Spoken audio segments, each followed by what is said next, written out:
Everyone, welcome back to my channel. আমি পূজা। আমার একটা নতুন ব্লগে আপনাদের আবার স্বাগতম জানাচ্ছি। আশা করছি আপনারা খুব ভালো আছেন, আমরাও খুব ভালো আছি। তো এখন ঘড়িতে বাজে 10টা। তো আপনাদেরকে সাথে নিয়ে আজকের ব্লগটা এখান থেকে স্টার্ট করলাম। আই হোপ ব্লগটা ভালো লাগে। তো বন্ধুরা, প্রত্যেক দিনের মতন আজকেও রান্নাঘর থেকে ব্লগটা স্টার্ট করলাম। চা বানাচ্ছি, চা খেয়ে নেব। আর এটা লাল চা করেছি কারণ গলাটা খুব ধরেছে, তার জন্য কাশিটা মানে একটু একটু কমেছে, তাও পুরোপুরিটা কমেনি।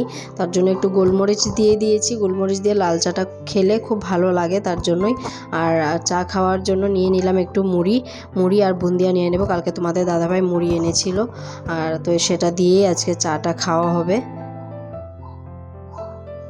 তো আজকে হচ্ছে শুক্রবার, এটা হলো শুক্রবার দিনের ব্লগ। তো এদিকে আমি চা খেয়ে নিয়েছি, টিভি দেখে দেখে চাটা খাচ্ছি, আর ওরাও স্কুলে চলে গিয়েছে।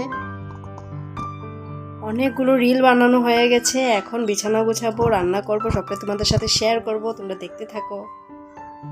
তো এদিকে বিছানাটা গুছিয়ে নেব এখন। আর ওরা স্কুলে চলে গিয়েছে। ওরা না থাকলে জানো তো ঘরটা খুব শান্তিতে থাকে, ওরা আসলে আবার শুরু হয়ে যায়। তো আমার বাচ্চারা কি বলবো, সবাই বাচ্চাই এখন বাচ্চারা খুব দুষ্ট হয়, ঘরে থাকলে বোঝা যায় যে বাচ্চা আছে ঘরে।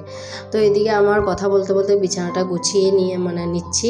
আর গরমের দিনে তো বিছানায় কিছুই থাকে না, তাও এখন একটু ঠান্ডা ঠান্ডা লাগে ভোরবেলার দিকে। তো তার জন্য একটা পাতলা একটা ব্ল্যাঙ্কেট নিয়ে নিয়েছি, আর তার সাথে আর কিছুই নেইনি, কারণ বাকিগুলো যেগুলো ছিল কম্বল ওগুলো সব ধুয়ে উঠিয়ে নিয়েছি। তো বন্ধুরা, আজকে কি বলবো, আধা ঘন্টা না 1 ঘন্টার ভেতরে আমি ঘরগুলো গুছিয়েছি। এদিকে বিছানাটাও গুছিয়ে নেব। আর জানো তো বন্ধুরা, অনেকগুলো কাপড় 3-4 দিন ধরে জমে রয়েছে, সেগুলো আজকে গুছাবো। সব কিছু 1 ঘন্টার ভিতরে আমি শেষ করে তারপর রান্নাঘরের দিকে যাব। তো এদিকে দেখতে পাচ্ছ অনেকগুলো কাপড় ছিল, সেগুলো এখন গুছিয়ে নেব। তো গরমের মধ্যে কাজ করতেও ভালো লাগে না এখন, খুব গরমে কাজ করতে খুব অস্বস্তি লাগে। তো ঠান্ডার দিনে তো অনেকগুলো কাজ করা যায়, কিন্তু গরম দিনে অল্প কাজ করলেই না খুব হাঁপিয়ে যাই। তার জন্য ভাবি যে গুছিয়ে মিলিয়ে টাইমটা বুঝে সব কিছু করে রোজ দিনই কিছু না কিছু একটা করে কাজটা কমিয়ে রাখার চেষ্টা করি। তো এদিকে আমার অনেকগুলো কাপড় ছিল। আমার একটা কি দোষ বলো তো, সারাদিন তো কাজকর্মে চলে যায়, কিন্তু সন্ধে হলে বিকেলটা হলে রান্না খাওয়ার পর কাপড়গুলো এনে রাখি। তো তার জন্য এগুলো আর গুছোতে এতটা বিরক্তিকর লাগে, কি বলবো তোমাদের। তো এইগুলো করতে করতে 3-4 দিনের কাপড় জমে গিয়েছে। তো এইগুলোই আজকে ভাবছি যে না, আজকে যাই হোক আমি কাপড়গুলো গুছিয়েই তারপর রান্নাঘরের দিকে যাব। তো এই শাড়িটা দেখতে পাচ্ছ, এটা না একটা পুজো বাড়িতে পরে গিয়েছিলাম, আর ধূপকাঠি লেগে শাড়িটা পুড়ে গিয়েছে। তো খুব খারাপ লাগছিল। যে কোনো জিনিসে, নিজের একটা পছন্দের জিনিসে যদি আগুন কিছু লেগে যায়, নষ্ট হয়ে যায়, খুব খারাপ লাগে। তো এই কাপড়গুলো এবার আলনাগুলো গুছিয়ে নেব। আর বাকি যেগুলো কাপড় ছিল সেগুলো যেখানে থাকবে। আর বাচ্চাদের কাপড় তো আলাদা রাখি, এগুলো আলাদা রাখবো। আর এগুলো এই ব্যাগটাতে একটু মোজাগুলো রাখলাম, কারণ মোজাগুলো না খুঁজে পাই না, তার জন্য একটু আলাদা করে রাখলে সময় মতন পাওয়া যায়।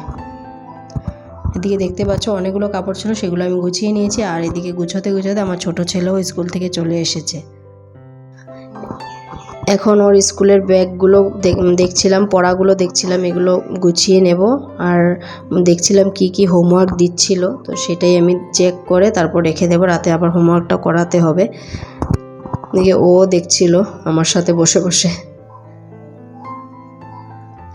ক্যামেরার সামনে হাতটা দিচ্ছে, দেখছো, ডিস্টার্ব করে খালি। তো এদিকে আমার বইটা গোছানো হয়ে গেছে। এখন ওকে একটু খাবার দেব, দিয়ে তারপর রান্নাটা বসাবো।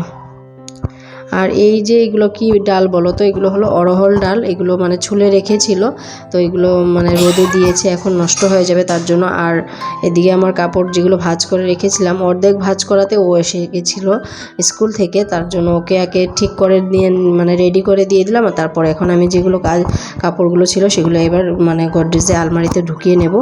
আর আমার বড় ছেলে যেগুলো কাপড় ছিল সেগুলো এই আলমারিটাতে রেখে দেব। তো এই দিকে আমার কাপড়গুলো গোছানো হয়ে গেছে। তো তারপর এখন রান্নাঘরের দিকে যাব। তো চলো তোমরা দেখতে থাকো।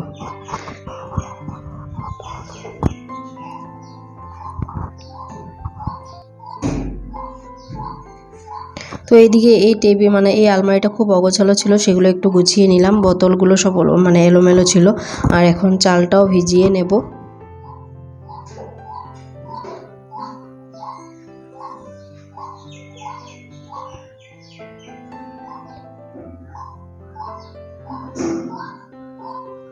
এদিকে চালটা আমার ভেজানো হয়ে যাচ্ছে, চালটা একটু ভিজিয়ে রাখবো, তারপর ভাতটা বসাবো। তো আজকে এঁচড় এনেছিল, এঁচড়টা কেটে নিয়েছি, একটু সেদ্ধ করে নেব, কারণ এঁচড়গুলো শক্ত হয়ে থাকে, সেদ্ধ হয় না। তার জন্য একটু প্রেশার কুকারে সিটি দিয়ে দুটা সিটি দিয়ে নিলেই মানে এঁচড়গুলো সেদ্ধ হয়ে যাবে। তার জন্য একটু বসিয়ে দিলাম, আর সাইডে ডালটাও বসিয়ে দেব। তারপর মানে আমাদের এখানে এই গাছটা হয়েছে, এটা হলো গিলোই না কি বলে সেটা, মানে খুব ভালো হয়েছে, এটা খেলে খুব ভালো থাকে। করোনার সময় তো এই গাছটা কিন্তু খুব উপকার ছিল। মানে এগুলো মানে গিলোই, আদা, গোলমরিচ এগুলো দিয়ে মানে কাঢ়া বানিয়ে খেলে খুব ভালো থাকে শরীর। করোনার সময় কিন্তু এটা খুব প্রচলিত ছিল, গিলোই গাছটা। তো এদিকে আমার কথা বলতে বলতে এঁচড়গুলো সিদ্ধ করা হয়ে গেছে, আর এদিকে আমার ডালটাও মানে অলমোস্ট সিদ্ধ হয়ে গেছে। একটু কুমড়োর ডগা ছিল, সেগুলো দিয়ে দিয়েছি ডালটার মধ্যে। তো ডালটা হয়ে গেছে, এখন পেঁয়াজ রসুনগুলো ছুলে নেব এঁচড়ের জন্য। এঁচড়টা দেখবে পেঁয়াজ রসুন দিয়ে মাংসর মতন করে বানালে খুব ভালো লাগে খেতে। তো বন্ধুরা, এতক্ষণ অবধি আমার ভিডিওটা যারা দেখেছো, যদি ভিডিওটার কিছু ভালো লেগে থাকে তাহলে একটা লাইক কমেন্ট করে দিয়ে যেও। অ্যান্ড চ্যানেলে যদি নতুন মেম্বার হয়ে থাকো, চ্যানেলটা সাবস্ক্রাইব করে আমার পাশে থাকতে পারো। আর যারা আমার চ্যানেলটা আগে থেকে সাবস্ক্রাইব করে রেখেছো তাদেরকে অসংখ্য ধন্যবাদ।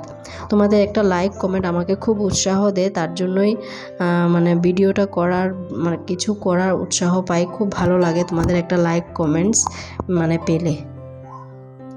তো এদিকে আমি এঁচড়ের জন্য একটু কাঁচা লঙ্কা আর আদাটা বেটে নেব, শিলনোড়ায় বেটে তারপর রান্নাটা বসিয়ে দেব। এইদিকে আমার ভাত হয়ে গেছে, ডাল হয়ে গেছে, আর বেগুন ভাজি করব, আর উচ্ছে ভাজা করব। আজকে দুপুরে এটাই মেনু। তো এদিকে শিলনোড়াটা পরিষ্কার করে একবারে উঠিয়ে নেব, কারণ এটা যদি রেখে দিই আবার মানে সময়টা দেরি হয়ে যাবে আবার। তার জন্য এই জায়গাটা একবার পরিষ্কার করে তারপর রান্নাটা বসিয়ে দেব। এঁচড়ের জন্য যা যা লাগবে সবগুলো দিয়ে নেব। এবার রসুনটা থেতো করে নিয়েছি, রসুনটা দিয়ে দেব, আর তার সাথে পেঁয়াজ কুচিও দিয়ে দেব, একসাথে মেখে তারপর রান্নাটা করব। নুন দিয়ে দিলাম, আর হলুদ গুঁড়ো দিয়ে দিলাম, আর অল্প একটু জিরের গুঁড়ো দেব। আর একটু তেল মশলা কম দিয়ে বানাবো, যেহেতু মানে এঁচড়টা গরম, আর গরম দিনও পড়েছে, তো সবারই শরীর খারাপ হয়ে যাবে, বাচ্চারা যেহেতু খাবে, তো তার জন্যই মানে একটু তেল মশলা কম করেই বানাবো। আর এঁচড়টা একটু তেলটা বেশি দিলে ভালো লাগে, আমি একটু তেলটা বেশি দিয়েছি কিন্তু মশলাটা একটু কম দিয়েছি। তো এদিকে ফোড়নের জন্য তেজপাতা আর গোটা জিরে দিয়ে দিয়েছি। আর আমার বড় ছেলে স্কুল থেকে চলে এসেছে, তারপরে এখানে আদা লঙ্কা বাটাটা করেছিলাম সেটাও দিয়ে দিলাম। এবার একটু কষিয়ে নিয়েছি, নিয়ে একটু ঝোল দিয়ে দিয়েছি, একটু শুকনো হয়ে গেলে তারপর নামিয়ে নেব। তো এদিকে লাস্টে নামানোর আগে অল্প ঘি দিয়ে নামিয়ে নেব। তো গরম মশলা দিলেও ভালো লাগে আমার, মানে গরম মশলাটা ফুরিয়ে গেছে, তো গরম মশলাটা আমি দিলাম না। তো তোমরা যদি চাও তাহলে দিতে পারো। এদিকে আমি খাবার জন্য শসাটাও কেটে নিয়েছি, আমার এঁচড় সবজিটাও রেডি হয়ে গেছে, আর এদিকে ওদেরকে খাবার দিয়ে দেবো। এখন রান্না হয়ে গেছে, ডাল, বেগুন ভাজা, উচ্ছে ভাজা, আর এঁচড়ের সবজি। তো খাবার দাবার শেষ করে আবার তোমাদের সাথে সেই বিকেলে দেখা হচ্ছে। তো এদিকে মুড়িগুলো এনেছিল, সেটাও ঢেলে নিলাম, কারণ মুড়িগুলো শোটা হয়ে যায়, তার জন্য। এদিকে ওদের জন্য খাবারটা বেড়ে নিয়েছি, ওদেরকে এখন দিয়ে দেব।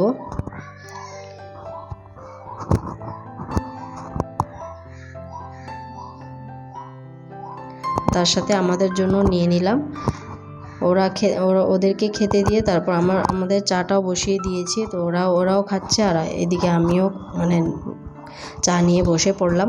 তারপর ওদেরকে পড়তে বসিয়েছি। আর ভিডিওটা এখানেই শেষ করছি। যদি ভালো লেগে থাকে লাইক কমেন্ট শেয়ার করবে, অ্যান্ড পরিবারের সবাইকে ভালো রাখবে, নিজেরা ভালো থাকবে। দেখা হচ্ছে নেক্সট ব্লগে। Bye bye.